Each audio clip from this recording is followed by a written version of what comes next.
Hello po mga kababayan, kamusta po kayong lahat? And once again, welcome back to another episode of Simply Talkies Vlog. Ang pag-uusapan natin mga kababayan ay ito pong mainit na usapin tungkol sa West Philippine Sea. So marami na po tayong vlog dyan pero ito po hindi natin titigilan ito, no? Hanggat hindi tumitigil ang mga Chekwa sa pambababoy, pagnanakaw sa ating isla at sa ating karagatan, no? Tulad nga po nung nasabi ni DND Secretary Gibo Chidoro, it should be 200 nautical miles from the nearest island we have. Diba yung malaking Palawan, dapat yan 200 miles yan, atin yan, at yan ang ating exclusive economic zone. Pero ini-encroach po yan ng mga Chinese, lalo-lalo na yung mga pieces of pawns nila sa chessboard, no? Yung mga Chinese militia vessels or what they call Chinese fishing vessels. Kunwari mga mangingisda pero mga ang laman mga militar.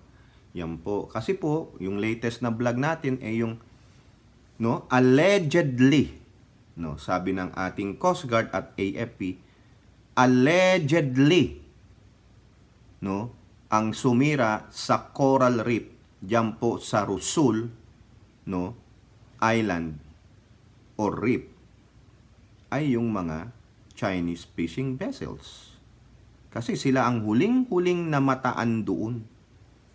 'Di ba? Kaya nga po may mga aerial footage tayo na nakikita diyan. Ito po sa balita po ng Abante Tonight. West Philippine Sea nasisira sa mga Chinese militia. Kasi yan po ang purpose nila no? Mamaya merong mga solon o senators na kaya po nila pinagkukuha dyan yung mga coral, sinisira kasi may isa po silang nais gawin, no? Aside doon sa mamahaling mga corals, maybe ibebenta o may isa pa silang main purpose. Pinalalakas ng National Security Council ang monitoring at pagbabantay sa West Philippine Sea matapos matuklasang nasira na ang maritime environment at coral reef sa bahagi ng Rusul Reef at Escoda Shoal. Dalawa na pala yun. Sinabi ni NSC Assistant Director General Jonathan Malaya sa Laging Handa Public Briefing noong Lunes, Setyembre 18, nais ni National Security Advisor Secretary Eduardo Anyo na palakasin ang maritime domain awareness sa publiko upang matutukan ang nababanggit na issue. Tama naman po, no? So sino po ang sino po ang magpapakalat, magbibigay ng awareness sa mga tao, no? Tulungan natin ang ating AFP, ang Coast Guard, no? Tayong mga vloggers na yung ayaw sa China, no? Hindi sa ayaw sa China, yung ayaw sa ginagawa ng China diyan sa West Philippine Sea. Hindi ko po sinasabing i-boycott ninyo, no.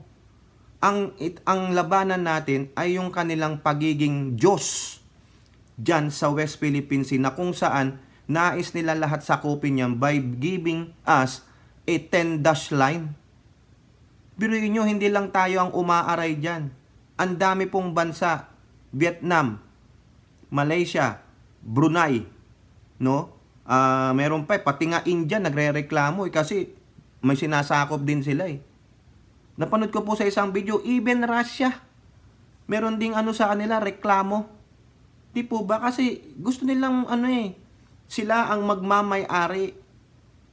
Yun daw kanila ay kanila. Asan ang patunay na sa inyo yan? Nasaan ang legality? Yun po ang inaano natin. Hindi natin sinasabing, iban natin ito, kamuhain natin ang mga Chinese. Hindi po. Ang nilalabanan natin, ang binibigyan natin ng awareness, yung patunay nilang pangbubuli sa atin, mga kapwa Pilipino dyan sa West Philippine Sea. Yung atin ay atin din. Ang base sa law, 200 nautical miles. Di ba? Why don't you share that sea? Unang-una, hindi naman talaga sa inyo yan. It should be shared by everybody. Kaso wala kayong respeto. 'Di ba sabi nga ni nung mga progressive group, The feeling is mutual. Hindi kayo karespeto. Kasi wala kayong respeto sa sarili nyo at hindi nyo marunong rumispeto sa mga kapitbahay nyong bansa and you don't know how to respect the international law. You cannot abide to the international law. Ibig sabihin, kayo ang batas, kayo ang Diyos? No way, Jose. Di po ba? Kaya tulungan natin ang ating pamalaan na ipaabot sa lahat ng mga Pilipino ang ginagawang pangbubuli ng China sa West Philippine Sea. At kawawa po ang ating mga kababayang mangingisda. Hindi sila makapangisda doon sa ating exclusive economic zone. Ang gusto lang nila ay makapamhanap buhay. At yung pong mga nakatira doon sa ating mga Palawan, sa ating mga islands, gusto nang sakupin. Di po ba? Tama ba yon? Hindi. Tapos ang kapal pa ng mukha nila na, hindi, friends nyo kami. Gunggong. Eto pa po, tuloy natin. Nakakalungkot aniya na wala ng buhay ang mga coral sa Rossel Reef at Escoda Shoal dahil sinira na ito ng mga Chinese Maritime Militia. Batay sa ginawang survey ng Philippine Coast Guard sa lugar, wasak na ang mga coral at nag-iba ang kulay ng tubig at tila tinapunan ng mga durog na bagay na hindi nakikita sa lugar. O tignan nyo, binaboy talaga. Binaboy, sinira talaga. Biruin nyo yan. Makatao pa ba yan? O makakalikasan? Sa bagay, baka wala silang kalikasan. Kaya sabi nila, kung wala kami, dapat wala din kayo. Ganun po ba? O. Ito pa po, dagdag ni Malaya. At noong nagpadala tayo ng mga tao para tingnan yung state of the environment na discolor na, parang nagkaroon ng dumping. O yun, may tinapon pa. Ano kaya yun? Bakit nagtapon ng chemical para lalong patayin yung marine life dyan sa ilalim ng tubig? Parang iyong ibang mga bagay diyan ay galing sa ibang lugar at dinadala doon. Mukha namang hindi basura, pero crush material na hindi indigenous doon sa lugar na iyon. O, tignan nyo. Diba? Dapat ito, kasuhan ito ng mga environmentalist kung sila man yan eh. Sinong hindi maano dyan, hindi maaasar dyan? O ito, idugtungan pa natin ha. Sa GMA News Online, PCG confirms severe damage in Rossel Reef, Escoda Shoal corals in West Philippine Sea. O ang nagsasabi naman dito si si PCG spokesperson. Kanina yung nasa NSC, no? Dito sinasabi ni PCG spokesperson J. Tariela, the surveys conducted in Escoda Shoal revealed visible discoloration of its seabed, strongly indicated that deliberate activities may have been undertaken to modify the natural topography of its underwater terrain. Tingnan nyo ha, tandaan nyo to. Modify the natural topography. Ha? Yung topography siguro alam nyo na ibig sabihin yan. According to Tariela, the corals were possibly harvested, processed, and returned to seabed. The presence of crushed corals strongly suggests a potential act of dumping, possibly involving the same dead corals that were previously processed and cleaned before being returned to the seabed. Aba? According to Tariela, the marine ecosystem in the two West Philippine Sea features appeared lifeless with minimal no to signs of life. Patay na yung dalawang island. Ibig sabihin, wala nang marine life. Siguro magkakaroon man yan, but it will take years. Wala nang mga isdang pupunta doon, mamumuhay. Wala nang mga iba pang mga halaman na tutubo doon. Because it was destroyed completely. Parang buhay lang ng tao. Kinitil ng paulit-ulit. The PCG emphasizes the importance of protecting and preserving our marine environment, which plays a crucial role in sustaining marine life and supporting local communities. Correct. Di po ba? Dapat ang makinabang dyan, mga Pilipino, dahil atin yan. Pero sinira eh. Pero, allegedly. Hindi pa natin talaga masabing, ay sila nga yun. Pero tingnan nyo naman, sino yung huling namataan doon? Sino yung nakuhanan ng larawan o mga videos na nandoon? Napaalis lang sila nung dumating na yung mga tropa natin. Di po ba? Ay, grabe ito. Ito po. Ito pa po ang sabi. Maganda ito, no? Ito na, tandaan yung sinabi ko, ha, no? 2, yung baguhin ang natural topography. Pero bago yan, ito muna. DFA expresses serious concern over massive coral harvesting in West Philippine Sea. Ayan. We therefore call on everyone concerned to act responsibly and cease all activities that can damage our precious marine environment. The well-being of millions of people who depend on the South China Sea for their livelihood is at stake. Ayan po ang sabi ng ating spokesperson. Correct nga naman. Huwag niyong sirain, kaso may iba pong intensyon. Itong kung sino man ang sumira niyan. Eto po, masasabi natin dito. Darating tayo dyan sa, sa exciting part na yan. Okay, eto pa. The same, GMA News Online. China, possibly lang using harvested West Philippine Sea coral as decor, jewelry. Ayun po yung sabi ng export. Pero sabi ng expert. Pero sabi nga po ng AFP at PCG, allegedly, mga Chinese militia. No? Hindi natin kinukonclude, okay? There was a possibility that the corals harvested from parts of the West Philippine Sea were being used by China as materials for decorations, ornaments, and jewelry. Maritime law expert J. Batong Bakal said Sunday. O kung maalala nyo tong si J. Batong Bakal, ito po yung kausap nung inyong magaling, matalino, at number 1 senator, no, Robin Padilla, nung last hearing dyan sa Senado.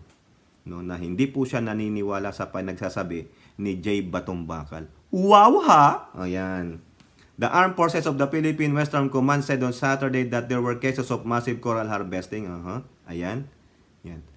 Yung habol nila, yung mga giant clams sa ilalim ng reef. Pangalawa, yung mismong coral. Kinukuha din nila at yung mga species doon, sabi po ni Batong Bakal. Lahat po yan, ginagamit nilang material panggawa ng dekorasyon. Pinagpapalit nila sa ivory, ginagawa nilang mga estatwa, mga palamuti. Tapos yung mga coral, ginagawa nilang jewelry at kung ano-ano pang mga bagay. Ay nako. Batong Bakal, who is also the director of the UP Institute for Maritime Affairs and Law of the Sea, explained that harvesting corals might affect not just the environment but the country's food security as well. Yung habitat ng fisheries mawawala, so nababawasan yung kakayahan ng mga pangisdaan na magpatuloy na mag-regenerate.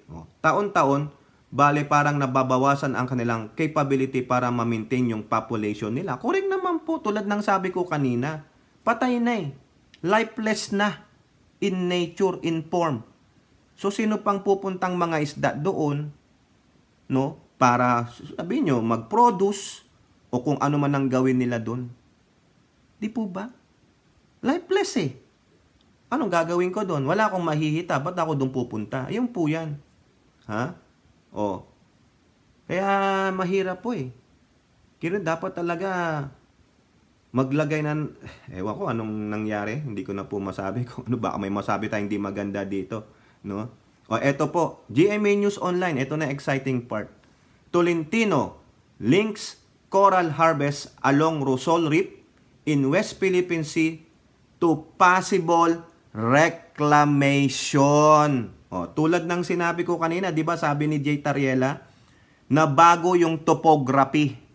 Na bago Wala na, lifeless na. Tapos yung yung sinasabi kong topography sa inyo, yung kalagayan, iba na Ibig sabihin nyo, ay bundok pa yan ba't naging patag na? Ganun po. No? Kasi, for possible reclamation. Ayan yan. Diba? Magre-reclaim na sila They are preparing it. Tapos tinambakan nila ng mga lumang yung patay ng mga corals, binalik lang. Dumping pa. Anong gagawin doon? Sige, kunwari lang, ganyan. Matunaw sila dyan. Pero, we will start reclaiming it. Babaunan na namin. Kumbaga, yung mga tinambak nilang mga pira-pirasong corals doon, ililibing nila doon din. Mga gago no? Puta. Kita nyo yung kababuyan, kabalahuraan, kung ano-ano pa nitong mga Chinese dyan na hindi po lahat Yun lang kinokondena natin yung ginagawa nila sa ating exclusive economic zone sa West Philippine Sea. Reclamation process na po. They're gonna start. Buti na lang, dumating itong ating Coast Guard at AFP dyan, no? Tinaboy sila. Ngayon, wag po nyong iwanan yan. Kung ano pa yung mga islang hindi pa nila nabababoy, bantayan nyo na po. Di po ba? Ito po ang sabi ni Senator Tolentino.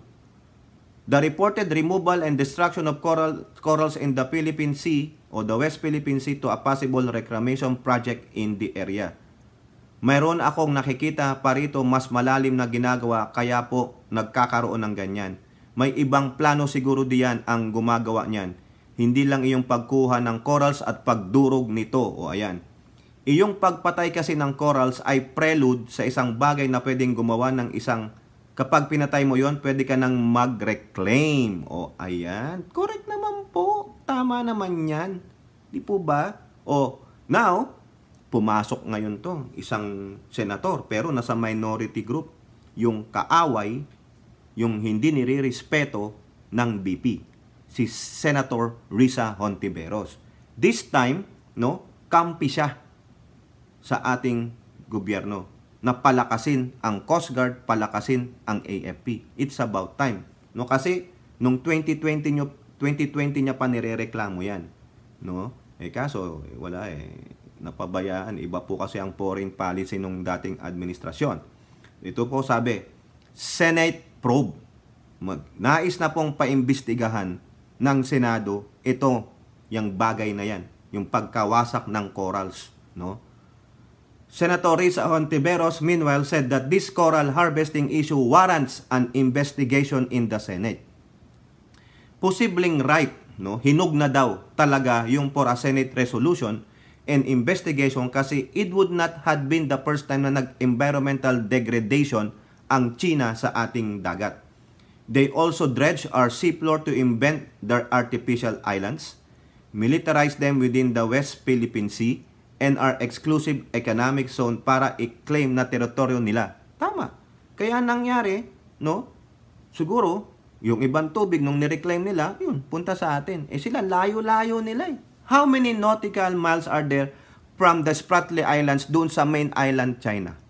How many miles? Bakit hindi nila gaguhin yung sarili nilang whatever na economic zone nila doon? Bakit sila nang gagago ng ibang bansa? Di po ba? Bullying talaga yun. Dapat. Alam kasi nilang mahina ang Pilipinas eh. Alam nila, mahina. At walang pagkakaisa. Nasabi ko na sa inyo, maraming stage actors ang Chino ng mga Pinoy na nagpapagamit sa mga Pilipino. Kaya mahusay po sila eh. Pilipino versus Pilipino. Kasi alam nila ang kakayahan natin na tayo-tayo nag-aaway. Historical fact. Diba? Andres Bonifacio, Aguinaldo, ang dami dyan, mga makapili. Alam nila. Eto pa, in 2021, Hontiveros said China owed the Philippines more than 800 billion pesos for the destruction of the country's natural resources amidst Beijing's continued exploration of the West Philippine Sea. Good luck. Good luck sa'yo, no? Na magbigay sila ng pera niyan. Wala. Tatawanan ka lang ng mga yan, no? Yung mga mata niyan, ganun na. Baka bigyan ka pa ng dirty finger, di po ba?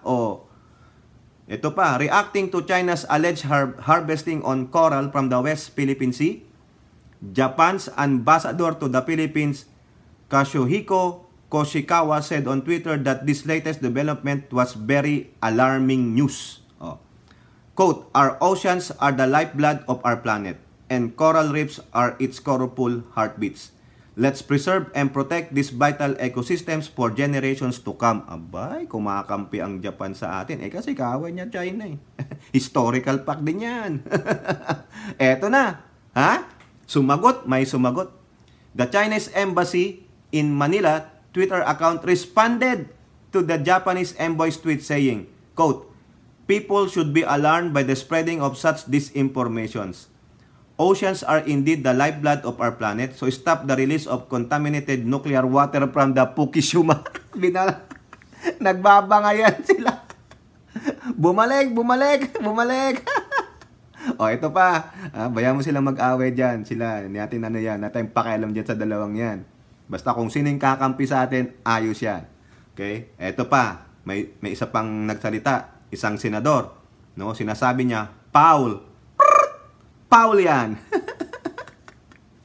Ano sabi? Sino yan? Si Senate President. Senate President Juan Miguel Zubiri described Beijing's alleged destruction of the coral reefs as Paul, as he called for a stop to the reported activity. Susme! Ngayon nyo lang yan napansin? Sabi ni Hontiveros, 2020 pa yan, 21, baka nga 2016, panahon ni Panot, 2010. Ano na sila dyan, nakakapag-harvest na sila, sinisira na ang seabed, tapos di ba nakapag-reclaim na ilan na ang marine base nila dyan, o whatever military base, 3? O di ba yun? Dapat doon pa lang nagngaw-ngaw na tong mga senador natin. Ewan ko kung senador na yan si Zubiri. Anong ginawa ninyo? Bakit nung panahon ni Panot hindi nyo nang pinalakas yan? Panahon ni Gloria hindi nyo pinalakas ang PCG at AFP o yung defense? Sabi ko nga sa previous vlog ko, bakit hindi nyo gawing number 2 sa budget, no, ng defense? Una ang education, pangalawa ang D&D. Budgetan nyo ng malaki.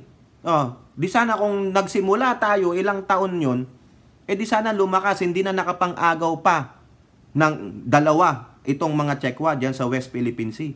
Sana may makabago tayong mga kagamitan para sa PCG at Navy. Wala eh.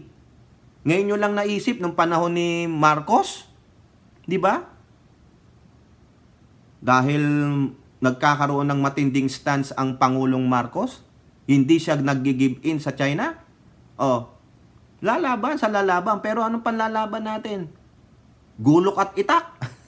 Andres Bonifacio tulad ni Robin, 'di ba, na napakatapang? Ano kayo masasabi dito ni Robin? May masasabi kaya si Robin, no? Antay natin tong si Zubiri. Let's say, quote, nakakainis ang ginagawa nila sa West Philippine Sea. Pati ba naman yung mga corals natin sinisira nila, hina-harvest? Saan dinadala? Hindi ko po alam. Ikaw na rin ang sumagot sa tanong mo. So ano gagawin ninyo? Ano gagawin ninyo? Diplomatic protest. Yan. Pero sabi nga ng PCG at AFP, allegedly. Pero sila lang naman ang nandun eh. Alam pa lang yung Japanese. Alam pa lang yung Americans. Alam pa lang yung Canadians, Australians. Di ba? Ano gagawin ng mga yan? We allow them the freedom of navigation, pero kung sisiraan nila yung coral reefs na yan at 1-ton harvest of our maritime resources, I think that's Paul. 2 Paul na kayo, China. 2 na yung sinabi niyang Paul eh. Zubiri also said Beijing should respect the maritime o the marine resources. Sana respetuhin nila. Di man sila nagre-respeto sa ating arbitral ruling. Wala namang respeto yung mga yan. Mga bastos. Mga rude sa English. Ito pa Meanwhile, the Senate provided an additional 600 million in the 2024 proposed budget of the DENR for the construction of marine range outposts across the country, including the provinces of Pangasinan and Palawan. Ayan, nagbigay daw po sila ng 600 million sa DENR. Pinag-usapan na po namin ni Senator Loren Legarda kasama ni DENR Secretary Loizaga, we will add 600 million to build marine ranger stations sa iba't ibang sulok ng Pilipinas kasama ng West Philippine Sea. Bakit 600 million lang? Dapat gawin nyo ng bilyon. Di po ba? Grabe naman kayo. We'll be having one of the posts in Pangasinan and Palawan. Ito po ay Marine Ranger Station na nagbabantay sa ating karagatan. That's already in the budget. That will be a Senate initiative so that we can put more outposts. Naku, ngayon nyo lang naisip yan. Tagal-tagal ng problema sa West Philippine Sea.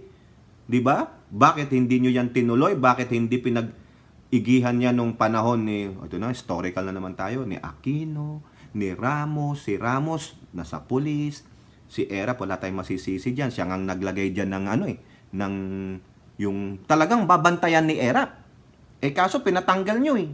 Hindi naman pala sa kadahilanan yung kinakaso-kaso nyo, yung pala, siya ang naglagay ng BRP Sierra Madre, ayaw nyo. Tapos naniwala kayo sa propaganda ng mga Chinese. Ayan, marami na po ang mga propagandist ng mga Chinese. Tapos si Gloria, 9 years, anong ginawa niya? Wala. Nakabili pa tayo ng mga makabagong aircraft, barko, wala. Si Noy Noy, wala. That freaking whatever, alam nyo na walang nangyari din dyan. Kay Pangulong Duterte nagsimula, bili ng ilang frigate, bili ng mga ilang helicopter, bili ng ilang eroplano, modernization ng AFP nag-start. Doon lang. Pero the previous ones, walay, zero, zilch, nada, walang-wala, mga inutils. Yun. Kayo po, ano pong inyong masasabi? Comment down below and don't forget to like and share. Hope to see you on our next videos. Bye-bye. God bless.